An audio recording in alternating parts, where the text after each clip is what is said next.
Bracelet ಮಾಡಿಸ್ಕೊಟ್ಟಿದ್ರು ಒಂದು 8 ಗ್ರಾಮಿಂದು. ಅದನ್ನ ಅಡ ಇಟ್ಬಿಟ್ಟು 20,000 ಮನೆಗೆ ಓನರ್ಗೆ ಶಾರ್ಟೇಜ್ ಆಯ್ತು ಅಂತ ಕೊಟ್ಟಿದ್ದಾಯ್ತು. ಮತ್ತೆ ಇದು ಸಂಬಳ ಎಲ್ಲ ಇದಕ್ಕೆಲ್ಲ ಹಾಕ್ಬಿಟ್ಟಿದ್ವಿ. ಈ ತಿಂಗಳು ಸಂಬಳ ಇಲ್ಲ, ನನಗೆ ಬೇರೆ 3 ತಿಂಗಳು ಏನ್ ಮಾಡೋದು ಅಂತ ಹೇಳಿದಾಗ ಹೊರಗಡೆ ತೋರಿಸ್ಕೋಬಾರ್ದು ಅಂತ ಹೇಳಿದಾಗ ಡೈಲಿ ಹೋಗಿ ನೀವು ನಂಬ್ತಿರೋ ಬಿಡ್ತಿರೋ ಇಂದಿರಾ ಕ್ಯಾಂಟೀನಲ್ಲಿ 3 ಹೊತ್ತು ಊಟ ಮಾಡಿದ್ದೀನಿ ಪ್ರೆಗ್ನೆಂಟ್ ಟೈಮಲ್ಲಿ. ವಾಮಿಟ್ ಮಾಡ್ಕೊ ಊಟ ಮಾಡು, ವಾಮಿಟ್ ಮಾಡ್ಕೊ ಊಟ. ಸರ್ ಫಸ್ಟ್ ಟೈಮ್ ಸೈಕಲ್ ಒಂದು ತರಿಸ್ತೆ ಸರ್, ಬುಕ್ ಮಾಡಿದೆ 40,000 ಕೊಟ್ಟು.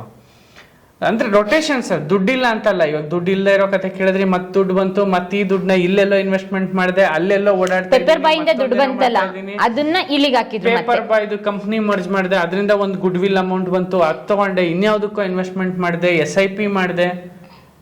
ಬರೀ ನಂದು ಇವೆ ದುಡ್ಡು ತಗೊಂಬಂದ್ ಮನೇಲಿ ಇಡ್ತಿರ್ಲಿಲ್ಲ ಸರ್. ದುಡ್ಡು ಬಂತಂದ್ರೆ ಅದಕ್ಕೊಂದು ಕಮಿಟ್ಮೆಂಟ್ ರೆಡಿ ಇರೋದು ನನಗೆ. ನೋಡಪ್ಪ 4,000 ಕೊಡಕ್ಕಾಗಲ್ಲ, ಫೈನಲ್ 3,500 ಕೊಡ್ತೀನಿ, ಮಾಡ್ತೀಯಾ? ಸರಿ ಸರ್, ಎಷ್ಟು ದಿನ ಆರ್ಡ್ರು? 30 ದಿನ ಮಾಡು ಅಂದ. 30 ದಿನ ಅಂದರೆ 1,00,000 ಮೇಲೆ ಬಂತು, ನಾನು ಹಾಕಿರೋ ದುಡ್ಡು ಬಂತು, ಹುಡುಗನ ಸಂಬಳ ಬಂತು, ನನ್ನ ಕಂಪ್ನಿ ಸ್ಟಾರ್ಟ್ ಆಯ್ತು, ಹೊಸ ಸೈಕಲ್ಗೆ ಆರ್ಡರ್ ಹಾಕಕ್ಕೆ ದುಡ್ಡು ಬಂತು. ನಾನು ಯಾರ್ಯಾರ ಜೊತೆ ಕೆಲಸ ಮಾಡಿದೆ ಅಂತ ಹಂಗೆ ಹೆಸರು ಹೇಳ್ತೀನಿ, ಬರ್ದಿಕ್ಕೊಳ್ಳಿ ನೀವು.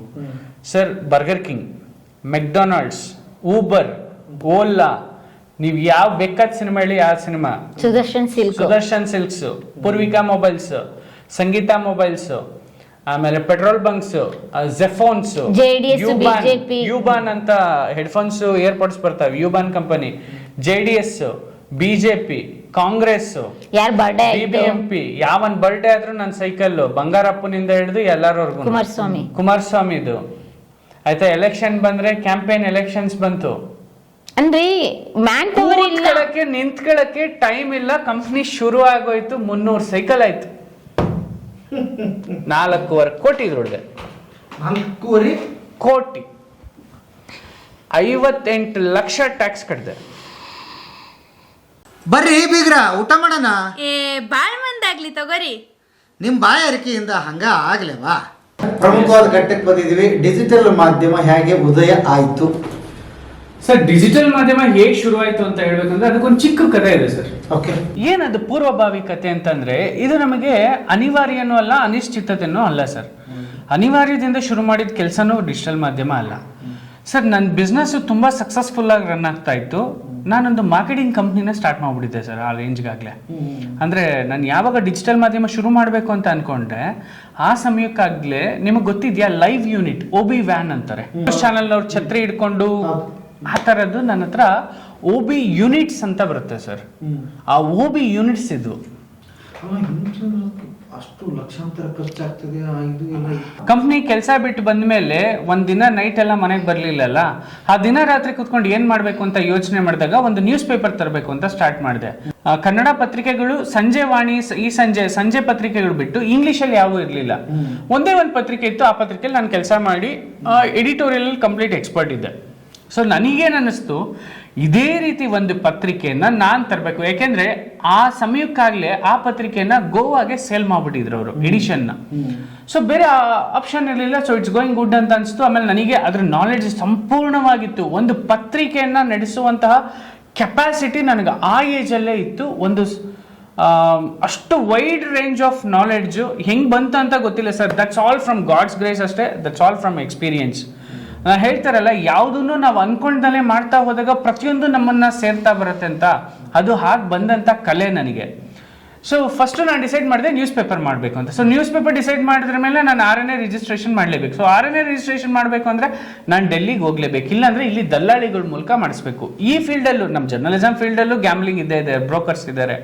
ಸೊ ಇಲ್ಲೂ ಕೂಡ ಲಂಚ ತಿನ್ನೋರು ಇದ್ದಾರೆ. ಸೊ ಇದು ನನಗೆ ಯಾವುದೂ ಇಷ್ಟ ಇರಲಿಲ್ಲ.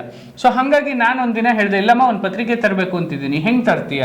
ಇಲ್ಲ ನಾನು ತರ್ತೀನಿ, ನನಗೆ ಗೊತ್ತು, ನನಗೆ ಮಾಡೋ ಕೆಪಾಸಿಟಿ ಇದೆ, ನೀನು ಡಿಸೈನರ್ ಮಾತ್ರ ರೆಡಿ ಮಾಡಂತೆ. ಈಕೆ ಒಬ್ಳು ಡಿಸೈನರ್ ರೆಡಿ ಮಾಡಿದ್ಲು. ಅಂದ್ರೆ ಇಲ್ಲಿ ದಲ್ಲಾಳಿಗಳಿದ್ದಾರೆ ಅಂತ ಹೇಳಿದಾಗ ರಿಜಿಸ್ಟ್ರೇಷನ್ ಎಲ್ಲ ಪ್ರೊಸೆಸ್ಗೆ 3 ಲಕ್ಷ ಕೇಳಿದ್ರು. ನಮ್ಮ ಹತ್ರ ಅವಾಗ 3 ಲಕ್ಷ ಇರ್ಲಿಲ್ಲ. ಯಾಕೆಂದ್ರೆ ನಾವು 2 BHK ಮನೆ ಮಾಡಿದ್ವಲ್ಲ, ಅಷ್ಟು ಬಿಟ್ರೆ ಇನ್ನೇನಿಲ್ಲ. ನಂದನ್ ಸಂಬಳ ಇತ್ತು, ಇವ್ರು ಬೇರೆ ಜಾಬ್ ಬಿಟ್ಟಿದ್ರು. 3 ಲಕ್ಷ ಎಲ್ಲಿಂದ ಕೊಡೋಣ? ನಮ್ಮನೆ ಯಾರು 3 ತಿಂಗಳ ಸಂಬಳ ಒಂದೇ ಸಲ ಬಂದ್ಬಿಟ್ಟಿತ್ತು ಅವಾಗ ನನಗೆ. ಅದೊಂದು ದುಡ್ಡೇ ನನ್ನ ಹತ್ರ ಇದ್ದಿದ್ದು. ಆ ದುಡ್ಡನ್ನ ಎಲ್ಲರೂ ಇನ್ವೆಸ್ಟ್ಮೆಂಟ್ ಮಾಡಬೇಕು ಅಂತ ಇಟ್ಕೊಂಡಿದ್ದೆ. ಸೊ ಆ ಸಮಯದಲ್ಲಿ ಆ ಒಂದು ರಾತ್ರಿಯಲ್ಲಿ ನನಗೆ ಜ್ಞಾನೋದಯ ಆಗೋಯ್ತು. ನಾನು ಒಂದು ಪತ್ರಿಕೆ ಎಡಿಟರ್ ಆಗಬೇಕು ಅನ್ನೋ ಹುಚ್ಚು ನನ್ನ ತಲೆಯಲ್ಲಿ ಕೂತ್ಕೊಬಿಡ್ತು. ಅಂದ್ರೆ ಅದೊಂದು ಹುಚ್ಚು ಸರ್, ಅದು ಪತ್ರಿಕೋದ್ಯಮ. ಸರ್ ನನಗೆ ಲಾಸ್ಟ್ ಸ್ಯಾಲ್ರಿ ನಾನು ಅಲ್ಲಿ ಸ್ವರಾಜ್ಯು TTC ಆಮೇಲೆ ಜನಶ್ರೀ 3 ಒಂದೇ ಪೇ ಸ್ಕೇಲ್ ಸರ್. ನನಗೆ 40,000 ಆಯ್ತು ಸರ್. 40,000 4-3 1,20,000 ದುಡ್ಡು ಬಂದಿತ್ತು. ಆ ದುಡ್ಡನ್ನ ಏನಕ್ಕೂ ಯುಟಿಲೈಸ್ ಮಾಡಿದ್ವಿ ಅಲ್ಲ, ನಾವು ಮನೆ ಮಾಡಿನೂ ಇನ್ನೂ 1 ಲಕ್ಷ ದುಡ್ಡು ಆಂಟಿ ಕೊಟ್ಟಿರ್ಲಿಲ್ಲ. ಆ ದುಡ್ಡನ್ನ ಅಡ್ವಾನ್ಸ್ ದುಡ್ಡನ್ನ ಆಂಟಿ ಕೊಡಬೇಕು ಅಂತ ಹೇಳಿ ಆ ದುಡ್ಡನ್ನ ನಾನು ಕೊಟ್ಬಿಟ್ಟು ಬರೀ 20,000 ಜೇಬಲ್ಲಿ ಇಟ್ಕೊಂಡಿದ್ದೆ. ಇನ್ನು ಪತ್ರಿಕೆ ರಿಜಿಸ್ಟ್ರೇಷನ್ ಮಾಡಬೇಕು ಅಂತ ಸುಮಾರು ಜನರಿಗೆ ಕೇಳ್ಕೊಂಬಂದೆ, ನನಗೆ ಜಾಗನೇ ಸಿಗ್ಲಿಲ್ಲ. ಅಂದ್ರೆ ಎಲ್ಲ 3 ಲಕ್ಷ 5 ಲಕ್ಷ ಬರೀ ಹಿಂಗೆ ದೊಡ್ಡ ರೇಟ್ ಹೇಳೋರೆ. ಅಷ್ಟೊಂದು ಏನಿದೆ, ನಾನು ಗೊತ್ತಿಲ್ಲದೆ ಇರೋಂಥದ್ದೇನೋ ಅದನ್ನೂ ಒಂದ್ಸಲ ಹೋಗಿ ನೋಡ್ಕೊಂಬಂದ್ಬಿಡೋಣ ಡೆಲ್ಲಿನ, ಇಷ್ಟೇ ನೋಡ್ಬಿಟ್ಟಿದ್ದೀನಿ ಪ್ರಪಂಚದಲ್ಲಿ ಅನ್ನೋ ಒಂದು ಹುಚ್ಚು. ಆಮೇಲೆ ಇವಳಿಗೆ ಬಂದು ಹೇಳಿದೆ, ಡೆಲ್ಲಿಗೆ ಹೋಗ್ತೀಯಾ, ಹೆಂಗೆ ಹೋಗ್ತೀಯಾ, ಯಾರು ಸಿಗ್ತಾರೆ, ಯಾರೂ ಗೊತ್ತಿಲ್ಲ ನಿಂಗೆ, ಏನು ಮಾಡ್ತೀಯಾ ಅಲ್ಲಿ ನೀನು? ನಾನು ಹೋಗ್ತೀನಿ, ನಾನು ಮಾಡ್ತೀನಿ, ನನಗೆ ಗೊತ್ತಿದೆ, ಹಂಗೆಲ್ಲ ಗೊತ್ತು ಅನ್ನೋ ಒಂದು ಅಹಮ್ಮು. ಅಂದರೆ ನನಗೆ ಗೊತ್ತಿಲ್ಲದೆ ಇರೋದೇನಿದೆ ಪ್ರಪಂಚದಲ್ಲಿ, ಪೇಪರ್ಸ್ ಇರುತ್ತೆ, ಲೀಗಾಲಿಟೀಸ್ ಇರುತ್ತೆ, ಓದ್ಕೋಬೇಕು, ಡಾಕ್ಯುಮೆಂಟೇಶನ್ ನೋಡಬೇಕು, ಕೊಟ್ಟರೆ ನನಗೆ ಲೈಸೆನ್ಸ್ ಕೊಡ್ತಾರೆ. ಇದೇ ನನಗೆ ಗೊತ್ತಿರೋದು. ನನಗೆ 2 ನಂಬರ್ ದಂಧೆಗಳು ಗೊತ್ತಿಲ್ಲ, ಯಾಕೆಂದ್ರೆ ನಾನು ಅದನ್ನು ಲೈಫಲ್ಲೇ ಮಾಡಿಲ್ಲ. 2 ನಂಬರ್ ದಂಧೆ ಯಾವತ್ತೂ ಮಾಡ್ದವನಲ್ಲ ನಾನು. ಬ್ರೋಕರೇಜು, ಈ ಲೀಕೇಜು ಇವೆಲ್ಲ ನಂಗೆ ಗೊತ್ತಿಲ್ಲ. ಆಮೇಲೆ ಇವಳಿಗೆ ಕೇಳಿದ್ರೆ ಏನು ಮಾಡೋದನ್ನ, ಅವಾಗ ನನ್ನ ಫ್ರೆಂಡ್ ಒಬ್ರು ನಿಖಿಲ್ ಅಂತ ಇದ್ರು. ಪಾಪ ಈ ಸಮಯದಲ್ಲಿ ನೆನೆಸ್ಕೋಬೇಕು ಅವ್ರಿಗೆ. ಅವ್ರಿಗೇನೋ ಕಷ್ಟದ ಸಮಯ ಬಂತು, ನಾನು ಹೆಲ್ಪ್ ಮಾಡಿದೆ. ನನಗೆ ಅವ್ರ ಕಷ್ಟದ ಸಮಯದಲ್ಲಿ ನನಗೆ ಹೆಲ್ಪ್ ಮಾಡಿದರು. ಸೊ ನಾನು ಕೇಳಿದೆ, ಸರ್ ಈ ಥರ ಹಿಂಗೆ ಮಾಡ್ತಿದ್ದೀನಿ, ಒಂದು ಹೆಲ್ಪ್ ಮಾಡ್ತೀರಾ, ಏನಾಗಬೇಕು ಸರ್? ನಂಗೊಂದು 20,000 ದುಡ್ಡು ಕೊಡಿ ಸರ್, ನನ್ನ ಹತ್ರ ಆಲ್ರೆಡಿ ಒಂದು 20,000 ಇತ್ತಲ್ಲ, ಡೆಲ್ಲಿಗೆ ಹೋಗಿ ಬರ್ತೀನಿ. ನಾನು ಡೆಲ್ಲಿಗೆ ಹೋಗ್ತೀರಾ, ಯಾಕೆ ಈ ಥರ ನ್ಯೂಸ್ ಪೇಪರ್ ಮಾಡಿ? ಒಳ್ಳೇದಾಗಲಿ ಅಪ್ಪು, ಹೋಗ್ಬಾ, ತಗೋ ದುಡ್ಡು ಅಂದರೆ ನನ್ನನ್ನು ಅವ್ರು ಅಪ್ಪು ಅಂತ ಕರೆಯೋರು. ತಗೋಪ್ಪ, ಒಳ್ಳೇದಾಗಲಿ, ಹೋಗ್ಬಾ ಅಂತೇಳಿ ಅವರು ಒಳ್ಳೆ ಮನಸ್ಸಿಂದ ನನಗೆ ದುಡ್ಡು ಕೊಟ್ಟರು. ಮತ್ತು ಅವರೇ ಟಿಕೆಟ್ ಬುಕ್ ಮಾಡಿಕೊಟ್ರು. ಸೊ ಇವ್ರು ಅವ್ರ ಮನೆಗೆ ಹೋದಾಗ, ಇವ್ರು ಡೆಲ್ಲಿಗೆ ಹೋದಾಗ ನನಗೆ ಅವ್ರ ಮನೇಲಿ ಸ್ಟೇ ಎಲ್ಲಿರ್ಬೇಕು ಇವಳು, ಮತ್ತೆ ಇವಳು ಅವ್ರ ಮನೇಲಿ ಇಲ್ಲಿ, ಅಲ್ಲಿಂದನೇ ಆಫೀಸ್ಗೆ ಹೋಗಿ ಬಂದು ನಾನೊಂದು ವಾರ ಡೆಲ್ಲಿಯಲ್ಲಿದ್ದೆ. ಸೊ ಇಲ್ಲಿಂದ ಡೆಲ್ಲಿಗೆ ಏನೋ ಫ್ಲೈಟ್ ಬುಕ್ ಆಯ್ತು. ಡೆಲ್ಲಿಲಿ ಏನ್ ಮಾಡೋದು? ಡೆಲ್ಲಿಲಿ ಯಾರು ಗೊತ್ತಿಲ್ಲ, ಪ್ರಪಂಚ ಗೊತ್ತಿಲ್ಲ, ಯಾವ RNA ಆಫೀಸ್ ಗೊತ್ತಿಲ್ಲ, ಅಲ್ಲಿ ದಲ್ಲಾಳಿಗಳು ಗೊತ್ತಿಲ್ಲ, ಒಳಗಡೆ ಹೋಗಕ್ಕೆ ಇಂಟರ್ ಕನೆಕ್ಷನ್ ಬೇಕಲ್ಲ ನನಗೊಂದು. ಸುಮ್ಮನೆ ಏನು ಆಫೀಸ್ ಒಳಗಡೆ ಹೋಗಿ ಬಿಟ್ಬಿಡ್ತಾರ? RNA ಅಂತ ಆಫೀಸಲ್ಲಿ ನಿಂತ್ಕೊಳಪ್ಪ, ಕೂತ್ಕೊಳಪ್ಪ, ಅಲ್ಲಿ ಅಪಾಯಿಂಟ್ಮೆಂಟ್ ತಗೊಂಬ ಅಂತ ಕಳಿಸ್ತಾರೆ. ಅಪಾಯಿಂಟ್ಮೆಂಟ್ ಇದೆಯಾ ಒಳಗೆ ನಿನಗೆ ಅಂತಾರೆ. ಡೈರೆಕ್ಟರ್ ಮೀಟ್ ಮಾಡೋದು ಅಷ್ಟು ಸುಲಭನ? ಒಬ್ಬ reservation news paper of India ಅಂದ್ರೆ ಅಷ್ಟು ಸಾಮಾನ್ಯದ ಕೆಲಸ ಅಲ್ಲ, ಯೂಟ್ಯೂಬಲ್ಲಿ ಕೂತ್ಕೊಂಡು ಮಾತಾಡ್ದಂಗಲ್ಲ ಅದು. ಭಾಳ ರಿಸ್ಕಿ. ಓದೆ ಫಸ್ಟು ಇಲ್ಲಿಂದ ಹೋಗೋಕೆ ಮುಂಚೆನೆ ನನ್ನ ಕಾಂಟ್ಯಾಕ್ಟ್ಸಲ್ಲಿ ಡೆಲ್ಲಿ ರಿಪೋರ್ಟರ್ಸ್ ಯಾರ್ಯಾರು ಇದ್ದಾರೆ ಅನ್ನೋದು ಸರ್ಚ್ ಮಾಡಿಕೊಂಡೆ. ಡೆಲ್ಲಿ ರಿಪೋರ್ಟರ್ಸ್ಗೆ ಎಲ್ಲರಿಗೂ ಮೆಸೇಜ್ ಹಾಕಿದೆ, ನಾನು ಹಿಂಗೆ ಬರ್ತಿದ್ದೀನಿ ಅಂತ. ಅದರಲ್ಲಿ ನನಗೆ ಗೊತ್ತಿದ್ದವ್ರು ಪರ್ಸ್ನಲಿ 2 ಇದ್ರು. ಅವರು ಬಾ ಮಗ ತಲೆ ಕೆಡಿಸ್ಕೋಬೇಡ ಅಂತ. ಈಗ ಪ್ರೆಸೆಂಟು ನಮ್ಮ ಇವರಿದ್ದಾರೆ, ರಾಜ್ಯಸಭಾ ಮೆಂಬರು ಇನ್ಫೋಸಿಸ್ ಸುಧಾ ನಾರಾಯಣ ಮೂರ್ತಿಗೆ ಅವ್ರು PS ಆಗಿದ್ದಾರೆ ಇವಾಗ ಡೆಲ್ಲಿಲಿ, ನನ್ನ ಫ್ರೆಂಡು. ಸೊ ಅವನು ಅವಾಗ ಪತ್ರಿಕೆಯಲ್ಲಿ ಕೆಲಸ ಮಾಡ್ತಿದ್ದ. ನ್ಯೂಸ್ ಚಾನಲ್ ಅಲ್ಲಿ ಇಲ್ಲ ಅವ್ನು ಪತ್ರಿಕೆಯಲ್ಲಿ ಮಾಡ್ತಿದ್ದ, ಪ್ರಜಾವಾಣಿಲಿ. ಇನ್ನೊಬ್ಬ ಬಸವ ಅಂದ್ಬಿಟ್ಟು ಅವ್ನು ಬಂದ್ಬಿಟ್ಟು ಈ ದಿಗ್ವಿಜಯ ನ್ಯೂಸ್ ಚಾನಲ್ಗೆ ರಿಪೋರ್ಟಿಂಗ್ ಅಲ್ಲಿ ಕೆಲಸ ಮಾಡ್ತಿದ್ದ. ಆಮೇಲೆ ಈಗ ಪ್ರೆಸೆಂಟ್ ಇನ್ನೊಬ್ರು ಇದಾರಲ್ಲಪ್ಪ, ನಮ್ಮ ಮೇಡಮ್ ಯಾರವರು, ಸ್ವಾತಿ ಚಂದ್ರಶೇಖರ್, ಅವರು TV5ಗೆ ಡೆಲ್ಲಿ ರಿಪೋರ್ಟರ್ ಆಗಿದ್ರು. ಇವ್ರು ಒಂದಷ್ಟು ಜನ ನನಗೆಲ್ಲ ನೋನ್ ಫೆಮಿಲಿಯರ್ ಫೇಸಸ್ಗಳು. ಆಮೇಲೆ ನನ್ನ ಫೆಮಿಲಿಯರ್ ಫೇಸ್ ಅವ್ರಿಗೆ ಗೊತ್ತು, ಅವ್ರ ಫೆಮಿಲಿಯರ್ ಫೇಸ್ ನನಗೆ ಗೊತ್ತು. ಒಂದು ಮಾತುಕತೆ ಹಿಂಗೆ ಸಣ್ಣ ಪುಟ್ಟ ಟೆಕ್ಸ್ಟ್ ಮೆಸೇಜ್ ಎಲ್ಲ ಇರ್ತಿದ್ದು. ಸೊ ಅವ್ರನ್ನ ನಾನು ಹೆಲ್ಪ್ ಕೇಳಿದೆ. ಸೊ ನಾನು ಪತ್ರಿಕೆ ಮಾಡಬೇಕು, ಬನ್ನಿ ಮಾಡೋಣ ಅಂತ. ಸರಿ ಹೋದೆ, ಇಳಿದೆ ಸರ್, ಡೆಲ್ಲಿ ಇಳಿದೆ, ದೊಡ್ಡ ಇಂಟರ್ನ್ಯಾಷನಲ್ ಏರ್ಪೋರ್ಟು. ಟ್ರಾಲಿ ತಗೊಂಡು ಆಚೆ ಬಂದೆ. ಅಯ್ಯೋ ಸರ್, ನನಗೆ ಏನು ಮಾತಾಡಬೇಕು ಏನೂ ಗೊತ್ತಾಗ್ತಾ ಇಲ್ಲ. ಎಲ್ಲರ ನಂಬರ್ ಸ್ವಿಚ್ ಆಫ್ ಬರ್ತಿದೆ. ನನಗೆ ಗೊತ್ತಿಲ್ಲ, ಕರೆಂಟ್ ಇಲ್ಲ. ಆವಾಗ ಕರೆಂಟ್ ಹೋಗ್ಬಿಟ್ಟಿದೆ ಲಾಸ್ಟ್ 5 ಅವರ್ಸಲ್ಲಿ. ಸರ್ ನಿಜವಾಗ್ಲೂ ಹೇಳ್ತೀನಿ, ನಾನು ಯಾವತ್ತೂ ಹೇಳಿರಲಿಲ್ಲ ನನ್ನ ಹೆಂಡ್ತಿಗೆ. ಒಂದು ಕ್ಷಣ ಮೌನವಾಗಿ ಕುತ್ಕೊಂಡ್ಬಿಟ್ಟೆ ಸರ್, ತಟಸ್ಥ. ಕೊಟ್ಟರು ಕೈ ನನಗೆ ಇವತ್ತೆಲ್ಲರೂ, ಈಗ ಪಿಕ್ಚರ್ ಬಿಡುತ್ತೆ ನಂದು ಅಂತ. ಸಡನ್ನಾಗಿ ಫೋನ್ ಬಂತು, ಬ್ರದರ್ ಬಂದ್ಯಾ ನೀನು ಏರ್ಪೋರ್ಟ್ಗೆ ಅಂತ? ಬ್ರದರ್ ಬಂದೆ. ನೈಟ್ ಕುಂತೆ ಸರ್, ಬೆಳಗ್ಗೆ ಅಲ್ಲಿದ್ದೆ ಸರ್, ಬೆಳಗ್ಗೆ 5-5:30 ಅಲ್ಲಿದ್ದೆ ಸರ್. ನೈಟ್ ಕುಂತೆ ಇಲ್ಲಿ 12 ಗಂಟೆಗೇನೋ ನೈಟ್ ಕುಂತೆ, ಬೆಳಗ್ಗೆ 5-5:30 ಅಲ್ಲಿದ್ದೆ. ಬಂದ್ಯಾ ಬ್ರದರ್ ಅಂದರೆ? ಬ್ರದರ್ ಬಂದೆ, ವೆಯ್ಟ್ ಮಾಡ್ತಾ ಇದ್ದೀನಿ. ನಿನ್ನ ಏನು ತಲೆ ಕೆಡಿಸ್ಕೊಬೇಡ, ಪವರ್ ಇರಲಿಲ್ಲ, ಈಗ ಪವರ್ ಬಂತು, ಚಾರ್ಜ್ ಹಾಕೊಂಡು ಆನ್ ಮಾಡಿದೆ. ನೀನು KB1 ಅಂತ ಕೇಳು, ಯಾರಿಗಾದರೂ ಹೇಳ್ತಾರೆ. ಯಾರಿಗೆ ಕೇಳಲಿ KB1 ಅಂತ? ನಾನು ಏರ್ಪೋರ್ಟಲ್ಲಿ ಇದ್ದೀನಿ ಕಣಯ್ಯ, ಇಲ್ಲಿ ಯಾರಿಗೆ KB1 ಅಂತ ಕೇಳಬೇಕು ಅಂತ. ಇಲ್ಲ ಕಣೋ, ಅಲ್ಲಿ ಯಾರಿಗಾದರೂ ಆಟೋದವರಿಗೂ ಕ್ಯಾಬ್ ಅವರಿಗೆ ಕೇಳಿ, ಇಲ್ಲಾಂದ್ರೆ ಒಂದು ಕೆಲಸ ಮಾಡು, ನಾನೇ ಬರ್ತೀನಿ ಇರು, ವೆಯ್ಟ್ ಮಾಡೋದು. ಇಮ್ಮಿಡಿಯೇಟಾಗಿ ಗಾಡಿ ಹಾಕ್ಕೊಂಡು, ಕಂಪ್ನಿ ಗಾಡಿ ಅವ್ರದ್ದು, ಗಾಡಿ ಹಾಕ್ಕೊಂಡು ಏರ್ಪೋರ್ಟಿಗೆ ಬರೋ ಅಷ್ಟೊತ್ತಿಗೆ ಅವ್ರು 7-7:30 ಆಗೋಯ್ತು. 7:30ವರೆಗೂ ನನ್ನ ಸರ್ಕಲ್ಲು, ಅಲ್ಲೋಗೋದು, ವಡಾಪಾವ್ ತಿನ್ನೋದು. ಆ ಏರ್ಪೋರ್ಟಲ್ಲೂ ದರಿದ್ರದ್ದು ವಡಾಪಾವ್ ಬಿಟ್ರೆ ಬೇರೆ ಏನೂ ಇಲ್ಲ ನನಗೆ. ಆ ಏರ್ಪೋರ್ಟಿಂದ ಆಚೆ ಬಂದುಬಿಟ್ಟೆ. ಟರ್ಮಿನಲ್ ಇಂದ ಆಚೆ ಬಂದೆ ನಾನು. ಬಂದ್ರೆ ವಡಾಪಾವೆ ರೋಡ್ ಸೈಡು. ಬೆಳಗ್ಗೆ ವಡಾಪಾವ್ ಯಾವನ್ ತಿಂತಾನೆ ಸರ್? ನಮಗ್ ಸ್ನಾಕ್ಸ್ ಐಟಮು, ಅವ್ರಿಗೆ ಫುಡ್ ಐಟಮ್, ಬ್ರೇಕ್ಫಾಸ್ಟ್ ಐಟಮ್ ಅದು. ಆಮೇಲೆ ಚೋಲೆ ಬಟೋಲೆ, ಚಿತ್ರಾನ್ನ ಕಾ ಸೆ ಮಿಲ್ತಾ ಬೈ ಅಂತ ಅಂದ್ರೆ ಅವನು, ಹೇ ಇಲ್ಲಿ ನೋ ಚಿತ್ರಾನ್ನ, ಓನ್ಲಿ ವಡಾಪಾವ್ ಅಂತ ನಾವು. ನನಗೆ ಒಳ್ಳೆ ಅವಾಗ ಬಂದರು ಆಚೆ, ಸಿಕ್ಕಿದ್ರು ನನಗೆ ಸ್ನೇಹಿತರು, ಕರ್ಕೊಂಡೋದ್ರು. ಸರ್ ಹೋಗ್ತೀನಿ, ಈ ಸಮಯದಲ್ಲಿ ನಾನು ಒಂದು ವಿಷಯ ಹೇಳ್ತೀನಿ ಸರ್. ಪ್ರಪಂಚದಲ್ಲಿ ನಮ್ಮಷ್ಟು ಖುಷಿಯಾಗಿರೋರು, ನಿಮ್ಮಷ್ಟು ಖುಷಿಯಾಗಿರೋರು, ಈ ವಿಡಿಯೋನ ನೋಡ್ತಾ ಇರೋಂಥ ಕನ್ನಡಿಗರು, ಕರ್ನಾಟಕದಲ್ಲಿರೋರು, ಬೆಂಗಳೂರಲ್ಲಿ ಬದುಕ್ತಾ ಇರೋರು, ನಮ್ಮಂಥ ಖುಷಿಯಾಗಿರೋ ಅದೃಷ್ಟವಂತರು ಯಾರೂ ಇಲ್ಲ ಸರ್. ಸರ್ ಅವ್ರದ್ದೆಲ್ಲ ಜೀವನ ನೆನೆಸ್ಕೊಂಬಿಟ್ರೆ ಭಾಳ ಬಚ್ಚಲು ಸರ್. ದೊಡ್ಡ ದೊಡ್ಡ ಹುದ್ದೆ ಸರ್, ದೊಡ್ಡ ದೊಡ್ಡ ಸಂಬಳ ಸರ್. ಸರ್ ನಾವಿಲ್ಲಿ ಕೂತಿದ್ದೀವಲ್ಲ 2/4, ಇಷ್ಟಕ್ಕೆ ರೆಂಟ್ ಎಷ್ಟು ಗೊತ್ತಾ ಸರ್ ನಿಮಗೆ? ಡೆಲ್ಲಿಲಿ ಸ್ಲಮ್ ಏರಿಯಾದಲ್ಲಿ ಇಲ್ಲಿ ಎಷ್ಟು ಸರ್? ಒಂದು 600 ರೂಪಾಯಿ 800 ರೂಪಾಯಿ ಕೊಟ್ಟರೆ ಮಲ್ಕೊಳ್ಳೋಕೆ ಜಾಗ ಕೊಡ್ತಾರೆ. ನಾವು ಕೂತಿರೋ ಅಷ್ಟು ನಾನು ಹೇಳ್ತಾ ಇರೋದು. ಡೆಲ್ಲಿಲಿ ಜಾಗಕ್ಕೆ 8,000 ರೂಪಾಯಿ ಬಾಡಿಗೆ. ಎಷ್ಟು ಹೇಳಿ? ನಾನು, ನೀವು, ಈ ಸ್ಟ್ಯಾಂಡು ಇಷ್ಟು 2/4 ಸರ್. ಇದರಲ್ಲಿ ಅಟ್ಯಾಚ್ ಟಾಯ್ಲೆಟು, ಗಾಳಿ ಆಡಲ್ಲ, ವಿಂಡೋ ಇಲ್ಲ, ಬೂಸ್ ಬಂದಂಗೆ ಆಗ್ತಾ ಇರುತ್ತೆ. ಬಿಸಿಲಾದರೆ ಹೆವಿ ಬಿಸಿಲು, ಬಟ್ಟೆ ಬಿಚ್ಚಾಕಿ ಮಲ್ಕೊಬೇಕು ಅಂಡರ್ವೇರಲ್ಲಿ. ಸೆಕೆ ಆದರೆ ಎಲ್ಲ ಮುಚ್ಕೊಂಡು ಮಲ್ಕೋಬೇಕು, ಏನು ತೆಗಿಯಂಗಿಲ್ಲ. ಈ ಪರಿಸ್ಥಿತಿ ಡೆಲ್ಲಿ. ಸೊ ನಾನು ಕರ್ನಾಟಕನ ಸ್ವರ್ಗ ಅಂತ ಅಂತೀನಿ ಸರ್, ನನ್ನ ಎಕ್ಸ್ಪೀರಿಯನ್ಸ್ ಪ್ರಕಾರ. 1 ವಾರದಲ್ಲಿ ನನಗೆ ನರಕ ಯಾತನೆ. ಅಲ್ಲಿಂದ ಬಂದೆ ಸರ್, ರೆಡಿ ಆಗಿಬಿಟ್ಟು. ಫಸ್ಟು ಬಂದವನೇ ಅವ್ನಿಗೊಂದು ಯಾವುದೋ ಅಸೈನ್ಮೆಂಟ್ ಇತ್ತು, ರಾಜ್ಭವನ್ ತೋರಿಸ್ತೀನಿ ಬಾ ನಿನಗೆ ಅಂದರೆ. ರಾಜ್ಭವನ್ ಮನೆ ಹಾಳಾಗೋಯ್ತು ಮನೆ, ನನಗೆ ಬೇರೆ ತೋರಿಸ್ಬಾ. ಇಲ್ಲ ನಾನು ರಾಜ್ಭವನ್ ತೋರಿಸ್ತೀನಿ ಬಾ, ಸಾರಿ ರಾಷ್ಟ್ರಪತಿ ಭವನ್ ಸರ್. ರಾಷ್ಟ್ರಪತಿ ಭವನ್ಗೆ ಹೋದ. ಅಲ್ಲಿಂದ ಇಂಡಿಯಾ ಗೇಟ್ ಹತ್ರ ಯಾವುದೋ ಸ್ಟ್ರೈಕ್ ನಡೀತಾ ಇದೆ, ಬಾ ಅಲ್ಗೋನ್ ಅಂದರೆ. ಅವ್ರದ್ದು ಡೆಲ್ಲಿ ಕರೆಂಟ್ ಅಫೇರ್ಸು. ನನಗೆ ಯಾಕೆ ಅದೆಲ್ಲ ಕಟ್ಕೊಂಡು ಮಗ, ನನಗೆ ದಯವಿಟ್ಟು RNA ಆಫೀಸ್ ಹತ್ರ ಬಿಡೋದು. ನಾನು ಅರೇಂಜ್ ಮಾಡಿದ್ದೀನಮ್ಮ, ನಿನಗೆ ಯಾಕೆ? ನಿನಗೆ ಕೆಲಸ ಆಗತ್ತೆ ಬಾ. ನಾನು ಕರ್ಕೊಂಡ ಹೋದ, ಡೆಲ್ಲಿ ಗೇಟ್ಗೆ ಹೋದ. ಆಮೇಲೆ ಅಲ್ಲಿ ಇವ್ರುಗಳ್ದು ರಾಷ್ಟ್ರಪತಿ ಮನೆ ಅವು ಇವು ಎಲ್ಲ ತೋರಿಸ್ದ. ಅದ್ರೊಳಗಡೆ ಕರ್ಕೊಂಡು ಹೋದ. ಮಿನಿಸ್ಟ್ರ್ ಆಫೀಸ್ಗಳೆಲ್ಲ ತೋರಿಸ್ದ. ಇವರಿಲ್ಲಿ ರಾಜ್ಯಸಭಾ ಮೆಂಬರ್. ಅಷ್ಟರೊಳಗೆ DK ಶಿವಕುಮಾರ್ ಅವರು ಇವರೆಲ್ಲ ಬಂದರು. KB1 ಅಂದರೆ ಕರ್ನಾಟಕ ಭವನ 1 ಅಂತ. ಈ ಕರ್ನಾಟಕ ಭವನ 2 ಆಗಿದೆ. ಕರ್ನಾಟಕ ಭವನ 3, 4 ಎಲ್ಲ VIP ಗಳು ಅಲ್ಲೇ ಉಳ್ಕೊಳ್ಳೋದು. ಸೊ ಅಲ್ಲಿ ಜರ್ನಲಿಸ್ಟ್ಗಳು ಪ್ರತಿಯೊಬ್ಬರು ಉಳ್ಕೊಳ್ಳೋವಂಥ ಜಾಗ.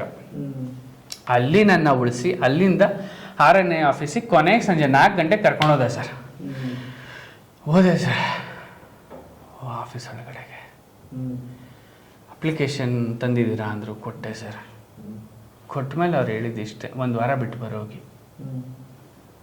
ಸರ್ ಇದು ಹೆಂಗೈತೆ ಹೇಳಿ, ನಮ್ಮ ತಾಲೂಕ್ ಪಂಚಾಯತಿ ಆಫೀಸ್ಗೆ ಹೋಗ್ಬಿಟ್ಟು ಈ RTCನೋ ಅಥವಾ ಖಾತೆ ಬದಲಾವಣೆಗೋ ಅಪ್ಲಿಕೇಶನ್ ಕೊಟ್ಬಿಟ್ಟು, ಅಥವಾ ನಮ್ಮ ಮನೆ ಹತ್ರ ಚರಂಡಿ ಪ್ರಾಬ್ಲಮ್ ಇದೆ ಅದು ಸರಿ ಮಾಡಿ ಅಂತ ಹೇಳ್ಬಿಟ್ಟು ಹೇಳಿ ಬರ್ತೀವಲ್ಲ, ಆ ಪರಿಸ್ಥಿತಿ ಹಂಗೆ ಡೈಲಾಗ್ ಹೇಳ್ಬಿಟ್ರು. 1 ವಾರ ಬಿಟ್ಟು ಬಾ, अभी मैं फ्लाइट से आया हूँ, कर्नाटका से आया हूँ, अभी इधर रुकने के लिए मेरे को जगह नहीं है, होटल में स्टे किया हूँ, लेकिन अभी तो आप बोल रहे हैं अब निकल जा, आफ्टर 1 वीक आ जाओ करके बोला था. हम क्या करो भाई, पैसा कहाँ से आता है ऐसा करने? सर वैसा नहीं होगा सर, 1 वीक टाइम लगेगा इसको, ये प्रोसीजर है. ಪ್ರೊಸೀಜರ್ ಹೇಳ್ಬಿಟ್ಟು ಅವನು. ಇದ್ಯಾವ ಪ್ರೊಸೀಜರ್ ಮಾಡ್ಯ, ತಲೆ ಕೆಟ್ಟೋಗ್ತಿದೆಯಲ್ಲ ಅಂತಂದು ಒಂದು ಕೆಲಸ ಮಾಡೋಣ, ಈ ಪ್ರೊಸೀಜರ್ ಬಿಟ್ಟಾಕ್ಬಿಟ್ಟು ಸ್ಕಿಪ್ ಮಾಡಿ ಹೋಗೋದು ನೋಡಬೇಕು, ಒಳ್ಳೇದು ಅಂತ ನನ್ನ ಮನಸ್ಸಲ್ಲಿ ಒಂದು ಯೋಚನೆ ಬಂತು. ಬಸ್ವಂಗೆ ಬಂದಂದೆ, ಬಸವ ಹಿಂಗೆಲ್ಲ ಆಗೋಯ್ತು, ಏನು ಮಾಡೋದು ಮಗ? ಅದಕ್ಕೆ ಹೇಳೋದು ರಾಂಗ್ ರೂಟ್ಸ್ ಬೇಕು ಕಣೋ. ನೀನು ಸ್ಟ್ರೈಟ್ ರೂಟಲ್ಲಿ ಹೋಗ್ತೀಯ ಅಂದರೆ ಕೆಲಸ ಆಗಲ್ಲ ಎಲ್ಲ ಕಡೆ. ಸರಿ ಏನೋ ಒಂದು ಮಾಡಪ್ಪ ಅಂತ. ಸರಿ ಬಾ ಇವತ್ತು ಹೋಗೋಣ, ಮಲ್ಗೋಣ, ನಾಳೆ ನೋಡ್ಕೋಣ. ಸರ್ ಮನೆಗೆ ಹೋಗಿ ಮಲಗಿದೆ ಸರ್ ಎಲ್ಲ ಲಿಟ್ರಲಿ ಎಲ್ಲ ಬಿಸಾಕ್ಬಿಟ್ಟು ಮಲ್ಕೊಬಿಟ್ಟೆ ಸರ್. ಆಯ್ತಾ ಇಲ್ಲ, ಸೆಕೆ ಎಲ್ಲ ಕಡೆ ಕೆರ್ಕೊಳಂಗೆ ಆಯ್ತಾ ಇದೆ. ಏನು ಮಾಡಲಿ ಏನು ಬಿಡಲಿ? ಸ್ನಾನ ಮಾಡಿದೆ, 5 ನಿಮಿಷ ಆದರೆ ಮತ್ತೆ ಸೆಕೆ ಸರ್. ಡಿಹೈಡ್ರೇಟ್ ಆಗ್ತಿದೆ ಬಾಡಿ, ತಲೆ ಚಕ್ಕರು. ಗೊತ್ತಾಯ್ತಲ್ಲ ನಂಗೆ ಏನು ಮಾಡಬೇಕು ಅಂತ. ಅವರು ಏನೂ ಆಗಲ್ಲ, ಅಲ್ಲೇನೋ ಗ್ಲೂಕೋಸ್ ಥರದ್ದು ಒಂದು ಟ್ಯಾಬ್ಲೆಟ್ ಇಟ್ಕೊಂಡ್ಬಿಟ್ಟಿದ್ದಾರೆ. ಆ ಗ್ಲೂಕೋಸ್ ಟ್ಯಾಬ್ಲೆಟ್ ಹಾಕೊಂಡು ಮಲ್ಕೋತಾರೆ ಡಿಹೈಡ್ರೇಟ್ ಆಗಬಾರ್ದು ಅಂತ. ಇದ್ಯಾವ ಮಾರಾಯ ನಮ್ಮ ಜನ್ಮ. ಇಲ್ಲಿ ಬಂದು ಇಲ್ಲಿಂದ ಫಸ್ಟು ಜಾಗ ಖಾಲಿ ಮಾಡಬೇಕು ಅಂತ ಪ್ಲ್ಯಾನ್ ಮಾಡಿಕೊಂಡೆ ಸರ್. ನೈಟು ನಾಳೆ ಏನು ಮಾಡಬೇಕು, ಫಸ್ಟ್ ಅವನು ಹೋಗಿ ಹಿಡಿಬೇಕು, ಅವ್ನು ಹಿಡ್ದು ಒಳಗಡೆಗೆ ಹೋಗೋ ದಾರಿ ಹುಡುಕ್ಬೇಕು.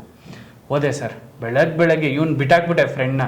ಮಗ ನಾನು ಹೋಗ್ತೀನಿ, ನೀನು ತಲೆ ಕೆಡ್ಸ್ಕೊಬೇಡ, ಅದು ಲೊಕೇಶನ್ ಕೊಡಿಲಿ ನನಗೆ ಅಂತ ತಗೊಂಡು ಹೋದೆ ಸರ್. ಆಟೋ ಹತ್ಕೊಂಡು, ನಾನೇ ಆಟೋ ಮಾಡ್ಕೊಂಡು ಹೋಗಿ ನಿಂತ್ಕೊಂಡೆ. ಬೆಳಗ್ಗೆ ಹೊತ್ತೆಲ್ಲ ಎಂಪ್ಲಾಯೀಸ್ ಹೋಗೋಕೆ ಸ್ಟಾರ್ಟ್ ಮಾಡಿದ್ರು. ಅಲ್ಲೊಂದು ಟೀ ಸ್ಟಾಲ್ ಇತ್ತು ಸರ್.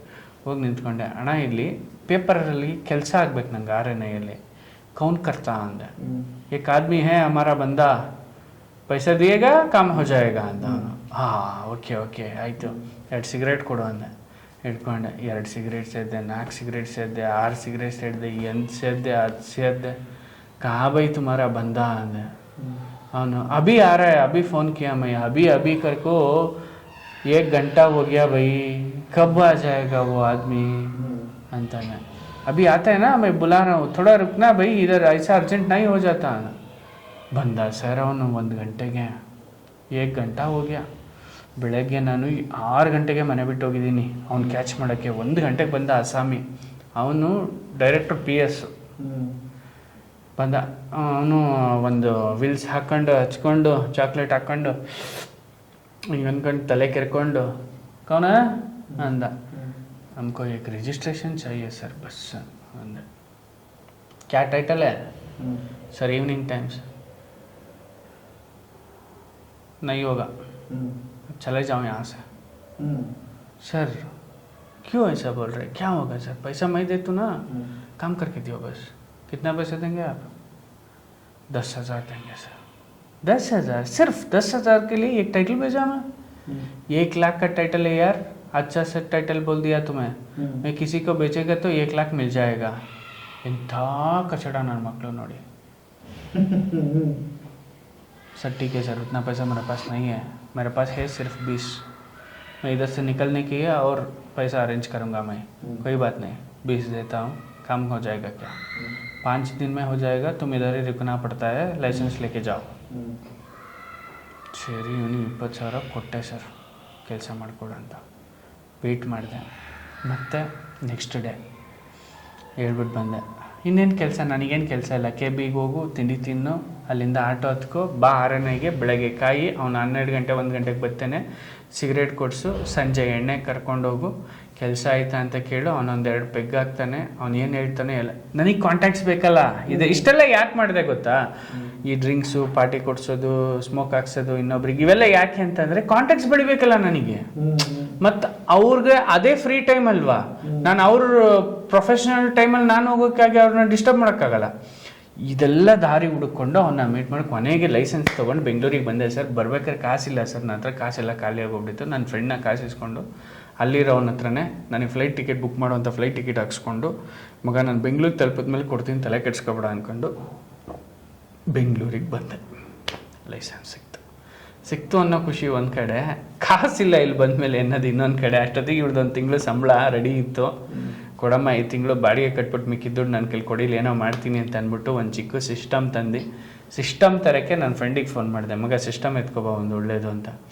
ಅವ್ನು ಸರಿ ಗುರು ಆಯಿತು, ಒಳ್ಳೆ ಸಿಸ್ಟಮ್ ಹಾಕ್ಕೊಡ್ತೀನಿ ಅಂತ ಹಾಕೊಟ್ಟ. ಆ ಸಿಸ್ಟಮ್ ಹಾಕೊಂಡು ಅದರಲ್ಲಿ ಈವ್ನಿಂಗ್ ಟೈಮ್ಸ್ ಟೈಟ್ಲ್ ಶುರು ಅಂತ ಲೋಗೋ ಡಿಸೈನ್ ಮಾಡಿಸಿ 8 ಪೇಜ್ ಪೇಪರು. ಆದರೆ ಇವರೊಬ್ಬರೇ ರೆಡಿ ಮಾಡ್ತಾ ಇದ್ರು. ಮೈನ್ ಪೇಜಿಂದ ಹಿಡಿದು 8 ಪೇಜ್ವರೆಗೂ ಕೂಡ ರೆಡಿ ಮಾಡ್ತಾ ಇದ್ರು. ನಾನಿಂತ ಹೆಲ್ಪ್ ಮಾಡ್ತಾ ಇರಲಿಲ್ಲ, ಯಾಕೆಂದರೆ ನಾನು ಆಫೀಸ್ಗೆ ಹೋಗ್ತಾ ಇದ್ದೆ. ನಾನು ಬರೋದೇ ತುಂಬ ಸಂಜೆ ಆಗ್ತಾ ಇತ್ತು.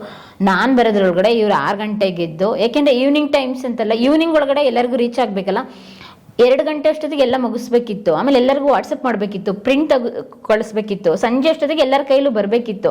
ಹಂಗಾಗಿ ಇವರೊಬ್ಬರೇ ಬೆಳಗ್ಗೆ 6 ಗಂಟೆ ಕೂತ್ಕೊಂಡು 8 ಗಂಟೆ ಒಳಗಡೆ ಎಲ್ಲ ಆರ್ಟಿಕಲ್ಲು ರೆಡಿ ಮಾಡಿರೋರು. ಒಬ್ಬರು ಪೇಜ್ ಮೇಕರ್ನ ಡಿಸೈನರ ಹುಡುಕಿದ್ದೆ.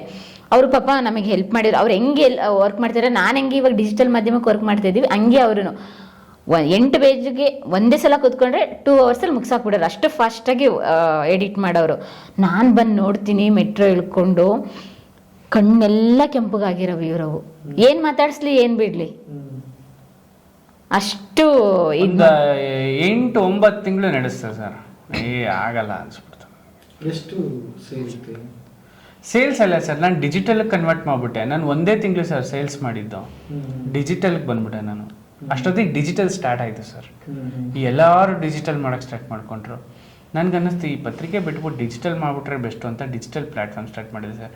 ಈ ಡಿಜಿಟಲ್ ಪ್ಲ್ಯಾಟ್ಫಾರ್ಮ್ ಸ್ಟಾಪ್ ಮಾಡಿ ನಾನು ನೆಕ್ಸ್ಟು ಒಂದು ಪ್ಲ್ಯಾಟ್ಫಾರ್ಮ್ ಎತ್ಕೊಂಡೆ, ಪೇಪರ್ ಝೋನ್ ಅಂತ. ಸರ್ ಇದು ಯಾಕೆ ಎಂಡ್ ಆಯಿತು ಅಂತ ಹೇಳ್ತೀನಿ. ನನಗೆ ಅದು ಮಾಡೋಕ್ಕಾಗ್ತಿರ್ಲಿಲ್ಲ. ಒಂದು ಎರಡನೇದು ಅಷ್ಟು ವ್ಯವಹಾರ ಟಾರ್ಗೆಟ್ ರೀಚ್ ಆಗ್ತಾ ಇರಲಿಲ್ಲ. ಆಮೇಲೆ ನಾನು ಎಲ್ಲೋ ಕುಂತು ನೀರಾಗ್ಬಿಟ್ಟೆ, ನಿಂತು ನೀರಾಗ್ಬಿಟ್ನೇನೋ ನಾನು ಅಂತ ಅನ್ಸೋದು. ನನಗೆ ಒಂದು 5x5 ಸ್ಕ್ವೇರ್ ಫೀಟ್ ಬಿಟ್ಟು ಆಚೆ ಹೋಗೋಕ್ಕೆ ಜಾಗ ಸಿಗ್ತಿರ್ಲಿಲ್ಲ ನನಗೆ. ಸಂಜೆ ಆಗ್ಬಿಡೋದು 4 ಗಂಟೆ 5 ಗಂಟೆ ಎಲ್ರಿಗೂ ಬ್ರಾಡ್ಕಾಸ್ಟ್ ಮಾಡಿ ಎದ್ದೇಳೋ ಅಷ್ಟೊತ್ತಿಗೆ. ಹೋದರೆ ಪ್ರೆಸ್ ಕ್ಲಬ್ಗೆ ಹೋಗೋದು, ಮಾತಾಡ್ಸ್ಕೊಳ್ಳೋದು, ಒಂದು 5 ಜನ ಬರೋದು ಅಷ್ಟೇ, ಮಿಕ್ಕಿದ್ದೇನು ಮಾಡೋಕ್ಕಾಗ್ತಿಲ್ಲ. ಆವಾಗ ನಾನು ಡಿಸೈಡ್ ಮಾಡಿದೆ, ನಾನು ಒಬ್ಬ ಪೇಪರ್ ಈ ಪೇಪರ್ ಮಾಡಿದ್ರೆ ಇಷ್ಟೆಲ್ಲ ರೀಚ್ ಮಾಡ್ತೀನಿ. ನಾನು ಈ ಪೇಪರ್ಗಳದ್ದು ಒಂದು ಹಬ್ಬೆ ಮಾಡಿಬಿಟ್ರೆ ಒಳ್ಳೆ ಐಡಿಯಾ ಅಲ್ವಾ ಇದು ಅಂತ ಅಂದ್ಬಿಟ್ಟು ಈ ಪೇಪರ್ನ ಟೈಟಲ್ನ ನಾನು ಸೇಲ್ ಮಾಡಿಬಿಟ್ಟೆ. ಒಂದು 6 ಲಕ್ಷಕ್ಕೆ ಸೇಲ್ ಮಾಡಿದೆ. ಯಾರಿಗೋ ಒಬ್ಬನ್ ಬೇಕಿತ್ತಂತೆ, ಅವ್ನು ಬಂದ, ಕೇಳ್ದ, ಕೊಟ್ಟೆ, ಕೈ ತೊಳ್ಕೊಂಡೆ. ಆ ದುಡ್ಡಲ್ಲಿ ನಾವೇನ್ ಮಾಡಿದ್ವು ಅಂತ ಹೇಳಿದ್ರೆ ಲೀಸ್ಗೊಂದು ಮನೆ ಮಾಡ್ಬೇಕಂತ ಡಿಸೈಡ್ ಮಾಡಿದ್ದು ನಾವು. ಅದೇ ಟೈಮಿಂಗ್ ನಮ್ಮ ತಂದೆ ಹೆಲ್ಪ್ ಮಾಡಿದ್ರು, ಲೀಸ್ಗೊಂದು ಮನೆ ಆಯಿತು. ಆಮೇಲೆ ಪೇಪರ್ ಝೋನ್, ಈ ಪೇಪರ್ಗಳ ಝೋನ್ ಪೇಪರ್ ಝೋನ್ ಅಂತ ಒಂದು ಮಾಡಿದೆ. ಆ ಪೇಪರ್ ಝೋನ್ ಶುರು ಮಾಡಿಕೊಂಡೆ. ಇನ್ನೊಬ್ಬ ನಂತರನೇ ಐಡಿಯಾ ಮಾಡಿ ಒಬ್ಬ ಸಾಫ್ಟ್ವೇರ್ ಎಂಪ್ಲಾಯಿ ಪೇಪರ್ ಬಾಯ್ ಅಂತ ಕಂಪನಿ ಮಾಡಬೇಕು ಅಂತ ಹೇಳಿ ನಿರ್ಧಾರ ಮಾಡಿ ಮಾಡ್ತಾ ಇದ್ರು. ಅವ್ರು ಬಂದು ನನ್ನ ಕೇಳಿದ್ರು, ನೀವು ಯಾಕೆ ಸಪ್ರೇಟ್ ಕಂಪ್ನಿ ಮಾಡ್ತೀರಾ, ನಮ್ಮ ಹತ್ರ ಶೇರ್ ಹೋಲ್ಡರ್ ಆಗ್ಬೋದಲ್ಲ. ನನ್ನ ಥಾಟ್ಸೇ ಬೇರೆ, ನಿಮ್ಮ ಥಾಟ್ಸೇ ಬೇರೆ, ಮ್ಯಾಚ್ ಆಗಲ್ಲ ಅಂತಂದೆ. ನೋಡಿ, ಬಿಸ್ನೆಸ್ ನೀವೇ ಮಾಡಿ, ಬ್ರ್ಯಾಂಡ್ ನಮ್ದಿರುತ್ತೆ ಅಂತಂದ್ರು. ಆಫರ್ ಎಕ್ಸೆಪ್ಟ್ ಮಾಡಿದೆ. ಪೇಪರ್ ಝೋನ್ ಟೈಟ್ಲು ಅವ್ರಿಗೆ ಕೊಟ್ಟೆ ಕಂಪ್ನಿ. ಮತ್ತೆ ನಾನು ಆಲ್ರೆಡಿ ಆ್ಯಪ್ ಲಾಂಚು, ರಿಜಿಸ್ಟ್ರೇಷನ್ ಎಲ್ಲ ಆಗ್ತಾ ಇದೆ. ಕಂಪ್ನಿ ಮರ್ಜ್ ಮಾಡಿಬಿಟ್ಟೆ. ಮರ್ಜ್ ಮಾಡಿದ್ರೆ ನಂಗೊಂದು CEO ಅಂತ ಪೊಸಿಷನ್ ಕೊಟ್ಟರು. ಒಂದು 6,000 square feet office, commissioner office ಪಕ್ಕದಲ್ಲೇ, ಒಳ್ಳೆ ಲಕ್ಸುರಿ ಆಫೀಸು, ಹೋಗೋದು ಬರೋದು ಹಿಂಗಿತ್ತು. ಅಲ್ಲ, ಆ ವೇಳೆಗಾಗ್ಲೇ ಅಷ್ಟೊತ್ತಿಗೆ ನಾನು ಪ್ರೆಗ್ನೆಂಟ್ ಆಗಿದ್ದೆ. ಹಾ, ಅವಾಗ ಸ್ವಲ್ಪ ಪ್ರಾಬ್ಲಮ್ ಆಯ್ತು. ಅದು ಪೇಪರ್ ಝೋನ್ ಅನ್ನೋದು ನಾವ್ ಯಾವಾಗ ಮರ್ಜ್ ಮಾಡಿದ್ನಲ್ಲ, ನನಗೆ ಪ್ರಾಫಿಟ್ ಕಡಿಮೆ ಆಯ್ತು. ನನಗೆ ಒಂದೇ ಸಿಂಗಲ್ ಕಂಪ್ನಿ ಇದ್ರೆ ನಂಗೆ ಪ್ರಾಫಿಟ್ ಬರೋದು. ಯಾವಾಗ ನಾನು ಮರ್ಜ್ ಮಾಡಿಬಿಟ್ಟೆ, ಪ್ರಾಫಿಟ್ ನಂದು ಕಡಿಮೆ ಆಯ್ತು, ಅವ್ರಿಗೆ ಚೆನ್ನಾಗಾಯ್ತು. ಯಾಕೆಂದ್ರೆ ಅವ್ರ ಎಂಪ್ಲಾಯ್ಸ್ ಇಟ್ಟಿದ್ದಾರೆ, ನಾನು 1-2-3 ಜನ ಎಂಪ್ಲಾಯ್ಸ್ ಇಟ್ಕೊಂಡು ಮ್ಯಾನೇಜ್ ಮಾಡ್ತಿದ್ದೆ. ಅವ್ರದ್ದು ದೊಡ್ಡ ಕಂಪನಿ, ದೊಡ್ಡ ಆಫೀಸು, ಆ ಸ್ಟ್ರಕ್ಚರೇ ಬೇರೆ. 6,000 ಸ್ಕ್ವೇರ್ ಫೀಟ್ ಆಫೀಸು, ದೊಡ್ಡ ಕಾನ್ಫರೆನ್ಸ್ ರೂಮ್ಗಳು. ಇಡೀ ಇಂಡಿಯಾದಲ್ಲಿರುವಂತಹ ಅಷ್ಟು ಪತ್ರಿಕೆಗಳನ್ನ ಒಂದು ಆ್ಯಪಲ್ಲಿ ತಂದಿಟ್ಟಿದೀವಿ ನಾವು. ಇಡೀ ಇಂಡಿಯಾದಲ್ಲಿ ಎಲ್ಲಾ ಕಂಪ್ನಿ ಎಡಿಟರ್ಸು, ಎಲ್ಲಾ ಮ್ಯಾನೇಜಿಂಗ್ ಡೈರೆಕ್ಟರ್ಸು, ಎಲ್ಲಾ CEOಗಳನ್ನ ಹೋಗೋಗಿ ಡೈಲಿ ಮೀಟ್ ಮಾಡೋದೇ ನನ್ನ ಕೆಲಸ. ಇವ್ರಿಂತೂ ಸ್ಟಾರ್ಟ್ ಮಾಡಿದ್ರು. ಕರ್ನಾಟಕದಲ್ಲಿ ಎಷ್ಟು ಪತ್ರಿಕೆಗಳಿದೆ? ಹೆಚ್ಚು ಕಡಿಮೆ ಒಂದು 6,000 ಪತ್ರಿಕೆಗಳಿದೆ. ಆ 6,000 ಪತ್ರಿಕೆಗಳನ್ನ ನಾನು ಪೇಪರ್ ಬಾಯ್ ತಂದಿಡಬೇಕು. ಅದಕ್ಕೆ ಪೇಪರ್ ಝೋನ್ ಬದಲಿಗೆ ನಾವಿಬ್ರು ಟೈಅಪ್ ಆದ್ವಲ್ಲ, ಅದಕ್ಕೆ ಪೇಪರ್ ಬಾಯ್ ಅಂತ ಇಟ್ವಿ ನಾವು. ಇವ್ರ ಹತ್ರ ದುಡ್ಡಿಲ್ಲ, ಸಂಬಳ ಇಲ್ಲ. ನನಗೆ ಪೇಪರ್ ಬಾಯ್ ಅಂದ್ರೆ ಪೇಪರ್ ಹಾಕೋನು ಅಂತ. ಪೇಪರ್ ಹಾಕೋನ್ನ ನಾವೇನಂತೀವಿ? ಮಿಲ್ಕ್ ಅಕೌಂಟ್ ನಾವೇನಂತೀವಿ? ಮಿಲ್ಕ್ ಮ್ಯಾನ್ ಅಂತೀವಿ. ಅದಕ್ಕೆ ಪೇಪರ್ ಅಕೌಂಟ್ ಏನಂತೀವಿ? ಪೇಪರ್ ಬಾಯ್ ಅಂತೀವಿ. ಅದಕ್ಕೆ ಆ ಹೆಸರಲ್ಲಿ ಪೇಪರ್ ಝೋನ್ ಪೇಪರ್ ಬಾಯ್ ಆಯ್ತು. ಸೊ ಅದಾದ ನಂತರ ನನಗೆ ಯಾಕೋ ಲಾಭ ಕಮ್ಮಿ ಆಗ್ತದೆ ಅಂತ ಅನಿಸ್ತು. ನನ್ನ ಟಾಸ್ಕ್ ಇಷ್ಟೇ. ಅದರಲ್ಲಿ ನಾನು CEO ಆಗಿ ಪ್ರತಿ ನ್ಯೂಸ್ ಪೇಪರ್ನ ಪತ್ರಿಕೆಯ ಹೆಡ್ಗಳು, ಮ್ಯಾನೇಜಿಂಗ್ ಡೈರೆಕ್ಟರ್ಗಳು, CEOಗಳು, ಎಡಿಟರ್ಗಳು ಯಾರು ಇರ್ತಾರೆ, ಹೋಗು ಡೈಲಿ ಕುತ್ಕೊಂಡು ಮಾತಾಡು, ನನ್ರಲ್ಲಿ ಇಂಟಿಗ್ರೇಟ್ ಆಗು, ನಿನ್ಗೆ ಇಷ್ಟು ರೆವಿನ್ಯೂ ಕೊಡ್ತೀನಿ, ನಿಂಗೆ ಇಷ್ಟು ದುಡ್ಡು ಬರುತ್ತೆ, ನೀನ್ ಪಾರ್ಟ್ ಆಫ್ ರೆವಿನ್ಯೂ ಇಷ್ಟು ಅಂತ ಹೇಳೋದು, ಇಂಟಿಗ್ರೇಟ್ ಮಾಡಿ. ಇದು 1 ತಿಂಗಳಲ್ಲಿ ನಮ್ಗೆ ಎಷ್ಟು ಪ್ರಾಬ್ಲಮ್ ಆಯ್ತು ಅಂತ ಹೇಳಿದ್ರೆ, ಇವಾಗ 6 ಲಕ್ಷ ಸಿಕ್ತಲ್ಲ ಅದು. ಮತ್ತೆ ಆ ವೇಳೆಗಾಗ್ಲಿ ಮಾವ ಚೆನ್ನಾದ್ರು, ಅತ್ತೆ ಚೆನ್ನಾಗಿರ್ಲಿಲ್ಲ, ಮಾವ ಚೆನ್ನಾದ್ರು. ಅವ್ರು ಸ್ವಲ್ಪ ಫೈನಾನ್ಷಿಯಲಿ ಸಪೋರ್ಟ್ ಮಾಡಿದ್ರು ಆಕಾಶ್ ಅವ್ರಿಗೆ ಮನೆ ಮಾಡ್ಲಿಕ್ಕೆ ಅಂತ ಹೇಳ್ಬಿಟ್ಟು. ಸಾಲ ಇಸ್ಕೊಂಡ್ರು ಅವ್ರ ಅಪ್ಪನ ಜೊತೆ. ನಮ್ಮನೆಯವ್ರು ಇನ್ನೂ ಬಂದಿರ್ಲಿಲ್ಲ. ನಾನು ಪ್ರೆಗ್ನೆಂಟು, 3 ಮಂತ್ಸ್ ಪ್ರೆಗ್ನೆಂಟು. ಅವಾಗ 20,000ಕ್ಕೆ ನಮ್ಗೆ ಎಷ್ಟು ಪ್ರಾಬ್ಲಮ್ ಆಯ್ತು ಅಂತ ಹೇಳಿದ್ರೆ, ಮನೆಗೆ ಲೀಸ್ ಕೊಡ್ಬೇಕಂತ ಹೇಳಿ 20,000 ಯಾರ ಹತ್ರನೂ ಕೇಳಿದ್ರು ಸಿಗ್ನಿಲ್ಲ. ಇವ್ರು ಯಾರ ಗೊತ್ತಿಲ್ಲ ಅಂತಲ್ಲ, ಯಾರ ಕೇಳಿದ್ರೆ ಕೊಡೋರೇನೋ ಸರ್. ನನಗೆ ಎಲ್ಲರೂ ದುಡ್ಡು ಕೇಳೋರು. ನನ್ನಲ್ಲಿ ಸ್ವಾಭಿಮಾನ. ನಾನು ಪ್ರತಿ ಸಲ ಕಷ್ಟದ ಬಗ್ಗೆ ಯಾಕೆ ಹೇಳ್ತಾ ಇದ್ದೀನಿ ಗೊತ್ತಾ? ನನ್ನ ಹತ್ರ ದುಡ್ಡಿಲ್ಲ ಅಥವಾ ನನಗೆ ಹೆಲ್ಪ್ ಮಾಡೋರಿಲ್ಲ ಅಂತಲ್ಲ. ನಾನು ಇಷ್ಟೊಂದು ಬಿಸ್ನೆಸ್ ಮಾಡ್ತಿರ್ಬೇಕಾದ್ರೆ ನನ್ನ ಸುತ್ತಮುತ್ತ ಎಷ್ಟು ಜನ ಇರ್ತಾರೆ ಹೇಳಿ? ನಾನು ಆ ಪೊಸಿಷನ್ ಅಲ್ಲಿ ಕೂತಿದ್ದೀನಿ, ಒಂದು CEO ಪೊಸಿಷನ್ ಒಂದು ಕಂಪ್ನಿಯಲ್ಲಿ ಅಂದ್ರೆ ನನಗೇನು 10,000 20,000 ಕೊಡೋರು ಇರಲ್ವಾ? ಆದ್ರೆ ನನಗೆ ಕೇಳಬಾರ್ದು ಅನ್ನೋ ಒಂದು ಸ್ವಾಭಿಮಾನ ನನ್ನಲ್ಲಿ. ನನ್ಗೂ ಇತ್ತು ಸ್ವಾಭಿಮಾನ, ಯಾರ ಹತ್ರ ಕೇಳಬಾರ್ದು ಅಂತ. ಅವಾಗೇನು ಆ ವೇಳೆಗಾಗ್ಲಿ ಒಂದು ಬ್ರಾಸ್ಲೈಟ್ ಮಾಡಿಸ್ಕೊಟ್ಟಿದ್ರು, ಒಂದು 8 ಗ್ರಾಮಿಂದು. ಅದನ್ನ ಅಡ ಇಟ್ಬಿಟ್ಟು 20,000 ಮನೆಗೆ ಓನರ್ಗೆ ಶಾರ್ಟೇಜ್ ಆಯ್ತು ಅಂತ ಕೊಟ್ಟಿದ್ದಾಯ್ತು. ಮತ್ತೆ ಇದು ಸಂಬಳ ಎಲ್ಲ ಇದಕ್ಕೆಲ್ಲ ಹಾಕ್ಬಿಟ್ಟಿದ್ವಿ. ಈ ತಿಂಗಳು ಸಂಬಳ ಇಲ್ಲ, ನನಗೆ ಬೇರೆ 3 ತಿಂಗಳು ಏನ್ ಮಾಡೋದು ಅಂತ ಹೇಳಿದಾಗ, ಹೊರಗಡೆ ತೋರಿಸ್ಕೋಬಾರ್ದು ಅಂತ ಹೇಳಿದಾಗ, ಡೈಲಿ ಹೋಗಿ ನೀವು ನಂಬ್ತಿರೋ ಬಿಡ್ತಿರೋ ಇಂದಿರಾ ಕ್ಯಾಂಟೀನಲ್ಲಿ 3 ಹೊತ್ತು ಊಟ ಮಾಡಿದ್ದೀನಿ ಪ್ರೆಗ್ನೆಂಟ್ ಟೈಮಲ್ಲಿ. ವಾಮಿಟ್ ಮಾಡ್ಕೊ ಊಟ ಮಾಡು, ವಾಮಿಟ್ ಮಾಡ್ಕೊ ಊಟ.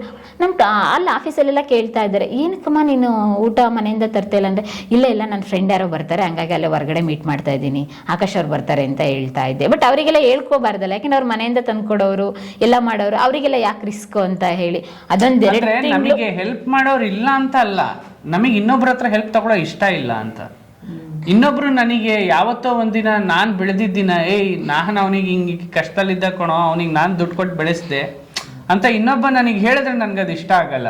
ನನ್ನ ಸ್ವಂತ ಪರಿಶ್ರಮದಿಂದ ಬೆಳಿಬೇಕು, ನನ್ನ ಸ್ವಂತ ಶ್ರಮ, ನನ್ನ ಕಾಲ ಮೇಲೆ ನಾನು ನಿಂತ್ಕೋಬೇಕು.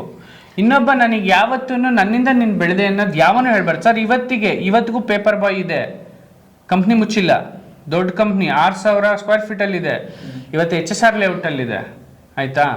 ಇವತ್ತಿಗೂ ಕಂಪ್ನಿಯವನು ಇವತ್ತು ಇಂಟರ್ವ್ಯೂ ನೋಡಿದ್ರು ನಾನು ಹೇಳಿದ ಸತ್ಯನೇ ಇರಬೇಕು, ಯಾಕೆಂದ್ರೆ it's $1 million company ಇವತ್ತದು.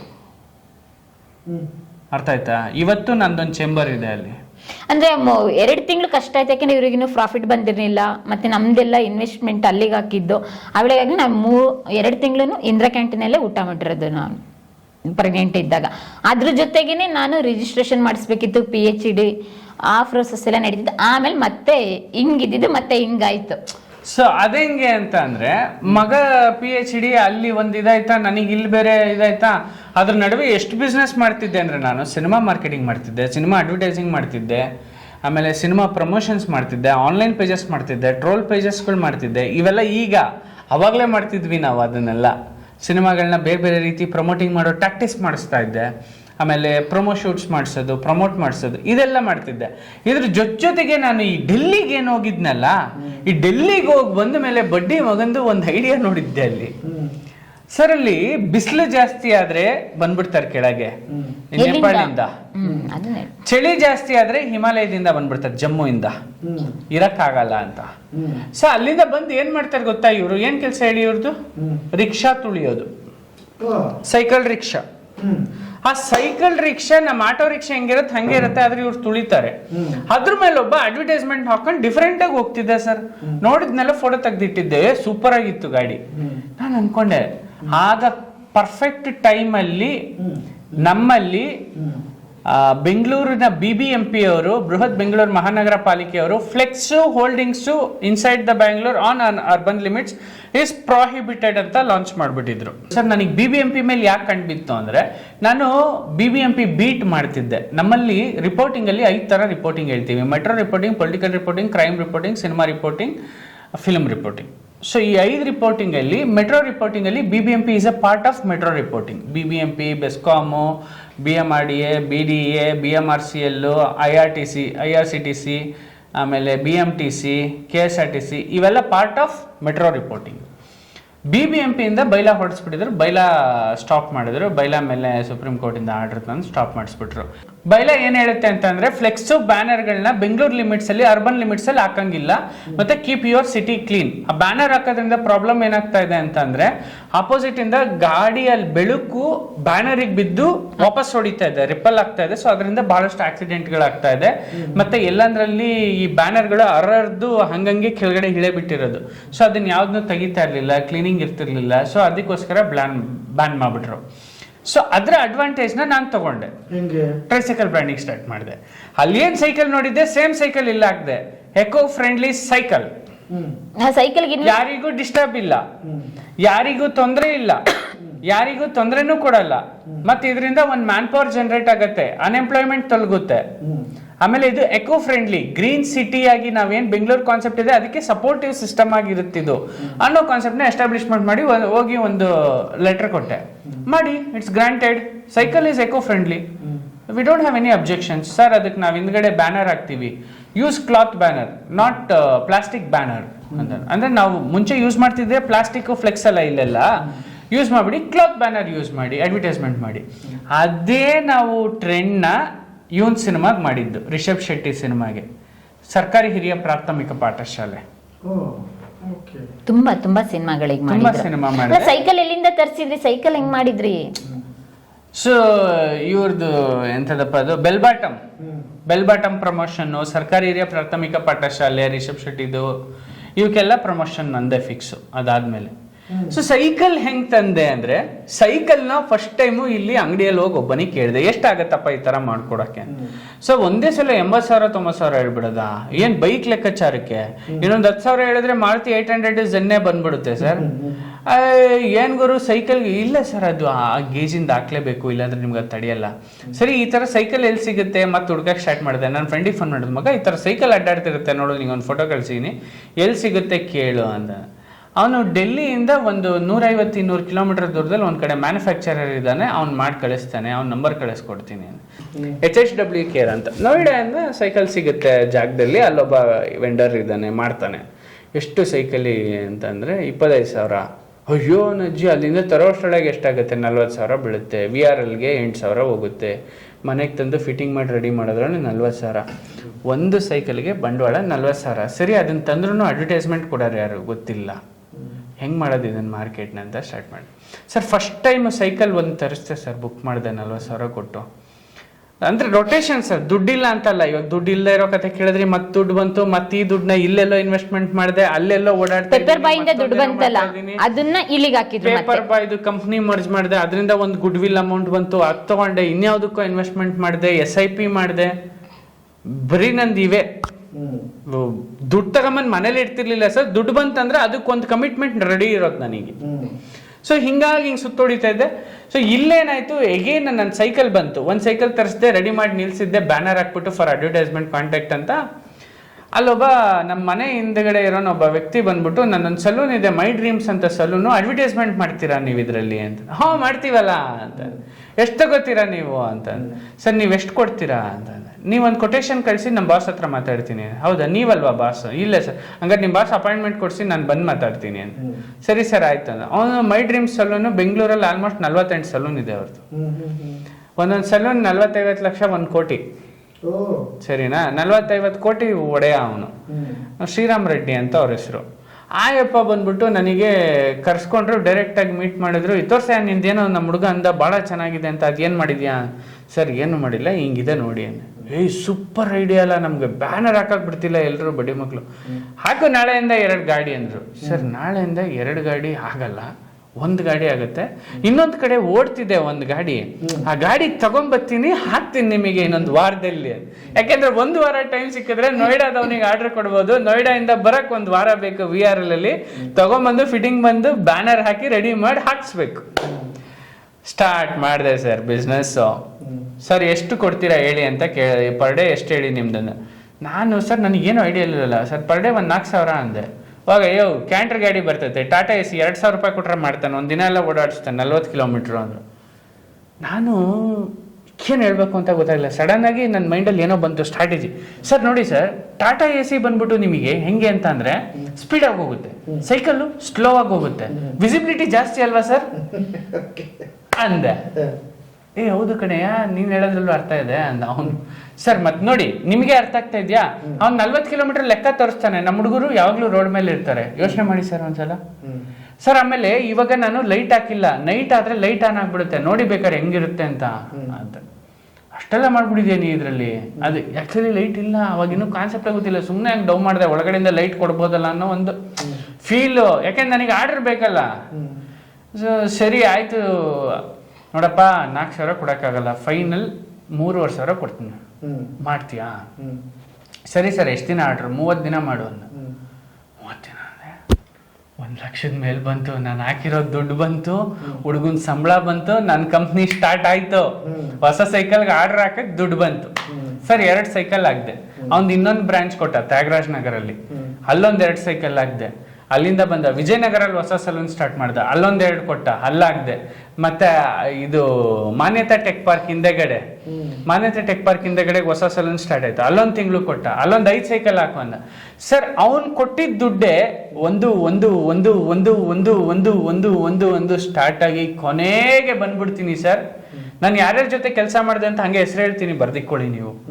Sir burger king, McDonald's, Uber, Ola, ನೀವು ಯಾವ ಬೇಕಾದ ಸಿನಿಮಾ ಹೇಳಿ, ಯಾವ cinema, Sudarshan silks, Poorvika mobiles, Sangeetha mobiles, ಆಮೇಲೆ ಪೆಟ್ರೋಲ್ ಬಂಕ್ಸ್, ಜೆಫೋನ್ಸ್, ಯೂಬಾನ್ ಅಂತ ಹೆಡ್ಫೋನ್ಸ್ ಏರ್ಪೋರ್ಟ್ಸ್ ಬರ್ತಾವೆ, Ubon company, JDS, BJP, Congress, BBMP, ಯಾವನ್ ಬರ್ಡೇ ಆದ್ರೂ ನನ್ನ ಸೈಕಲ್, ಬಂಗಾರಪ್ಪನಿಂದ ಹಿಡಿದು ಎಲ್ಲಾರವರೆಗೂ, ಕುಮಾರಸ್ವಾಮಿದು ಆಯ್ತಾ. ಎಲೆಕ್ಷನ್ ಬಂದ್ರೆ ಕ್ಯಾಂಪೇನ್ ಎಲೆಕ್ಷನ್ಸ್ ಬಂತು, ಅಂದ್ರೆ ಮ್ಯಾನ್ ಪವರ್ ಇಲ್ಲ. ನಿಂತ್ಕೊಳ್ಳಕ್ಕೆ ಟೈಮ್ ಇಲ್ಲ. ಕಂಪ್ನಿ ಶುರು ಆಗೋಯ್ತು, 300 ಸೈಕಲ್ ಆಯ್ತು, 4.25 ಕೋಟಿ ದುಡ್ದೆ. 4 ಕೋಟಿ, 58 ಲಕ್ಷ ಟ್ಯಾಕ್ಸ್ ಕಟ್ಟಿದೆ.